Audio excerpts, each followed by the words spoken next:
नमस्कार साथियों। BA second year समाजशास्त्र के इस भाग में आज हम सांस्कृतिक संवर्धन के सिद्धांत के अंतर्गत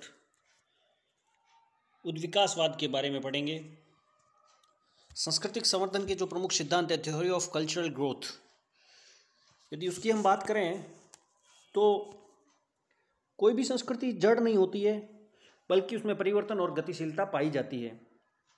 संस्कृति मानव आवश्यकताओं की पूर्ति करती है। जैसे कि आपने पिछले चैप्टर में भी पढ़ा, बी मलिनोव्स्की ने यह कथन कहा है कि संस्कृति मानवीय आवश्यकताओं की पूर्ति करती है। इस क्रम में उन्होंने 7 मानवीय आवश्यकताएं बताई जिनकी संस्कृति पूर्ति करती है। आवश्यकताओं के परिवर्तित होने एवं सामाजिक तथा प्राकृतिक पर्यावरण में परिवर्तन होने पर इन परिवर्तनों के साथ सामंजस्य स्थापित करने के लिए संस्कृति में भी परिवर्तन होते हैं। इसलिए संस्कृति के गठन एवं मूल्यों में समय के साथ परिवर्तन होते रहते हैं। जो संस्कृति गतिशील नहीं होती वे विघटन और मृत्यु की ओर उन्मुख होती है।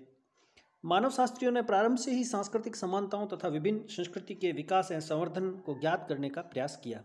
संस्कृति के विकास को प्रकट करने के लिए मानव शास्त्रियों ने अनेक सिद्धांत प्रस्तुत किए। उन सिद्धांतों के क्रम में आज हम उद्विकासवाद, इवोल्यूशनिज्म की बात करेंगे। 1859 में डार्विन ने ओरिजिन ऑफ स्पीसीज नामक पुस्तक प्रकाशित की, जिसमें प्राणियों के उद्विकास को दर्शाया, जो डार्विनवाद के नाम से भी जाना जाता है। डार्विन के उद्विकासवाद का सभी क्षेत्रों में क्रांतिकारी प्रभाव पड़ा और सांस्कृतिक विकास का सिद्धांत भी उससे अछूता नहीं रहा। यद्यपि हम यह तो नहीं कह सकते कि सांस्कृतिक उद्विकासवाद डार्विनवाद ही है। टेगार्ट का तो मत है कि डार्विन की रचना इतनी देर से आई कि 19वीं सदी के उत्तरार्ध में संस्कृति शास्त्रीय अध्ययन के विकास पर उसका कोई महत्वपूर्ण प्रभाव नहीं पड़ा। सन 1859 से 1865 के बीच जर्मन और अंग्रेजी विद्वान जैसे वेट्स, वेस्टियन, बेकोफेन, मैन, मैकलिनन और टॉयलर की कृतियां प्रकाशित हुई, जिनमें उद्विकास की चर्चा की गई। 19वीं सदी के उत्तरार्ध में तो लगभग सभी विद्वानों का झुकाव उद्विकास की ओर था, क्योंकि तथ्यों के आधार पर इसका समर्थन करना सरल था। इसलिए 19वीं सदी के अंत तक का सभी मानवशास्त्रीय रचनाओं पर उद्विकास का स्पष्ट प्रभाव देखा जा सकता है। स्पष्ट है कि सामाजिक और सांस्कृतिक विकासवाद का सिद्धांत अनेक बुद्धिजीवियों के कार्यों का परिणाम है, जिन्होंने विस्तृत क्षेत्र में कार्य किया और मानव सभ्यता के विकास को प्रकट करने का प्रयत्न किया। कुछ विद्वानों ने संस्कृति के विशिष्ट पहलुओं जैसे कला, धर्म, दर्शन, तर्क आदि के अध्ययन तक ही अपने को सीमित रखा, तो कुछ ने संपूर्ण संस्कृति के उद्विकास को प्रकट किया। हम यहाँ संक्षेप में उद्विकास के सिद्धांत को समझने का प्रयास करेंगे। प्रारंभिक उद्विकासवादियों की मान्यता थी कि संस्कृति का समर्थन एक सीधी रेखा के रूप में एक निश्चित क्रम में हुआ है। विश्व की सभी संस्कृतियां कुछ निश्चित स्तरों से जटिलता की ओर से समानता से असमानता की ओर तथा अनिश्चितता से निश्चितता की ओर हुआ। उद्विकास के इसी क्रम को संस्कृति के विभिन्न भाग जैसे भाषा, धर्म, परिवार, विवाह, संपूर्ण समाज में देखा जा सकता है। विभिन्न स्थानों पर समान सांस्कृतिक तत्व एवं संकुल क्यों पाए जाते हैं? इसका उत्तर उद्विकासवादी मानव की मानसिक एकता, साइक यूनिटी ऑफ मैनकाइंड के आधार पर देते हैं।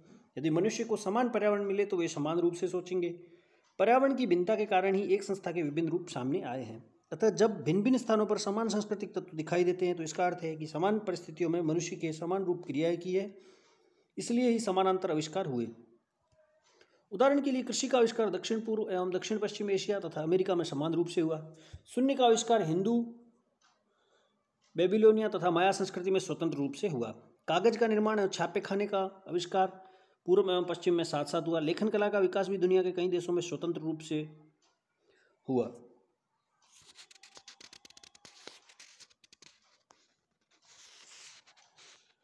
ये सभी उदाहरण इस बात की पुष्टि करते हैं कि मानव में मानसिक एकता पाई जाती है, किंतु पर्यावरणीय एवं परिस्थितियों की भिन्नता के कारण ही सांस्कृतिक तत्व, संकुल और प्रतिमानों में असमानता पाई जाती है।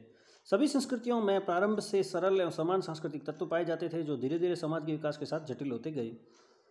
उद्विकासवाद के प्रमुख विद्वानों में हम डार्विन, स्पेंसर, टॉयलर, मॉर्गन, हेडन और ब्रूहल को सम्मिलित करते हैं। डार्विन ने उद्विकासवाद को प्राणियों पर लागू किया, जबकि शेष विद्वानों ने समाज और संस्कृति पर।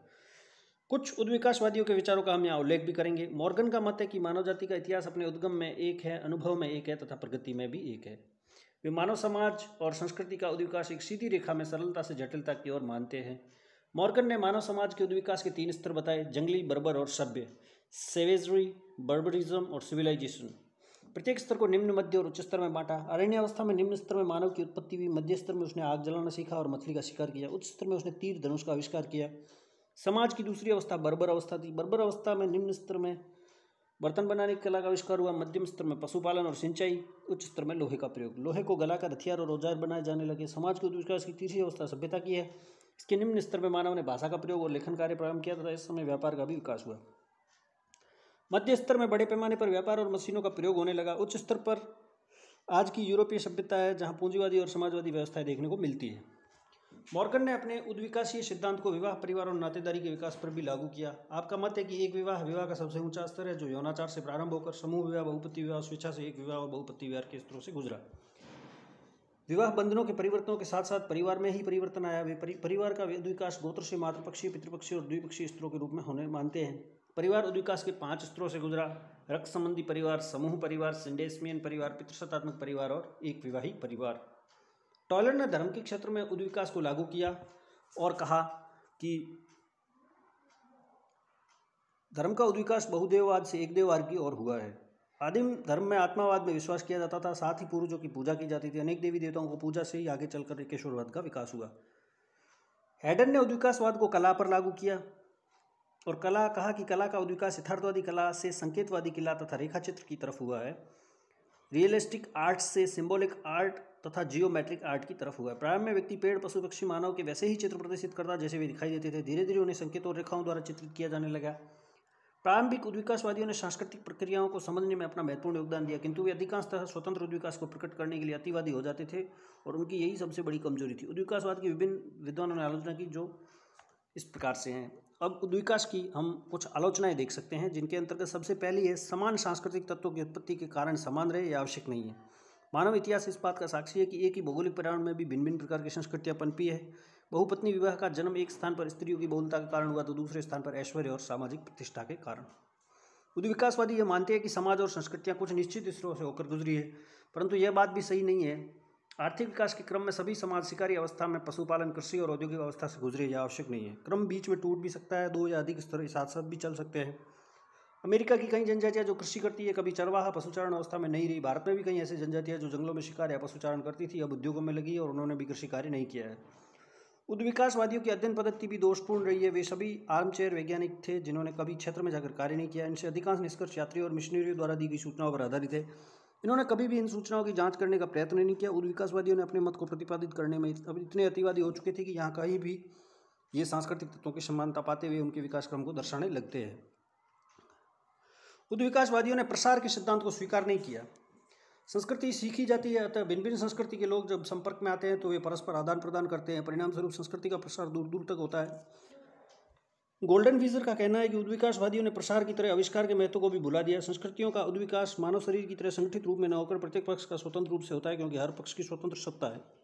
उदाहरण के लिए शरीर के उद्विकास में हाथ, पांव, नाक, कान का उद्विकास संगठित रूप से होता है, जबकि संस्कृति में विभिन्न पक्षों जैसे धर्म, कला, दर्शन, प्रथा, रीति रिवाज आदि का उद्विकास संगठित रूप से न होकर स्वतंत्र और पृथक रूप से होता है।